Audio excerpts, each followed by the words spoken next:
President Guaidó, a very simple message from President Trump. We are with you 100%. First at noon, Vice President Mike Pence is in Colombia meeting with Venezuelan opposition leader and self-declared President Juan Guaidó. A live look right now from Bogotá, Colombia, where Vice President Mike Pence is addressing the ongoing crisis in Venezuela and the efforts to get humanitarian aid to the people who need it most. The meeting comes after a violent weekend of protests in Venezuela. Guaidó says he won't give up the fight to end the regime of President Nicolás Maduro. CBS 4's Ted Scowen is live in the studio with our top story at noon. Ted. Well, Vice President Pence is speaking with the Lima Group of nations. That's a bloc of 14 mostly Latin nations. They plan to set up sanctions on Venezuelan President Nicolás Maduro. They also want to use political pressure. They say they will not, however, resort to violence to topple the man they call a dictator.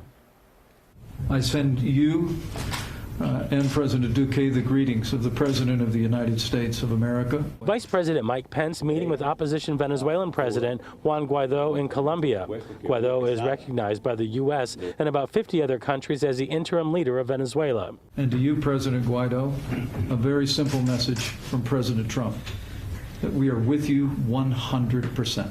Guaidó is asking world leaders to take down the current regime by any means necessary. The talks follow a violent weekend on the Colombian border. Venezuelan citizens trying to collect humanitarian aid were met with tear gas and rubber bullets fired by officers in riot gear. Guaidó slammed those attacks as unprecedented crime. Meanwhile, Venezuela's President Nicolás Maduro continues to deny his country is facing a crisis, refusing to allow aid in and cutting off diplomatic ties with neighboring Colombia for cooperating with what he calls a U.S.-led coup.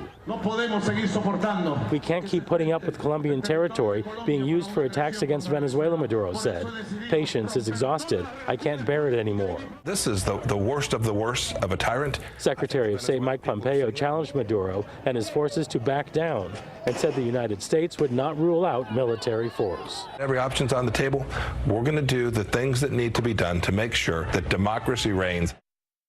The United States and the European Union have already slapped harsh financial and energy sanctions on Venezuela, but they're prepared to go further. Ted Scowen, CBS 4 News. Ted, thank you, and stay with CBS 4 News for all the major developments coming out of Venezuela. We'll have continuing coverage on air and online at cbsmiami.com.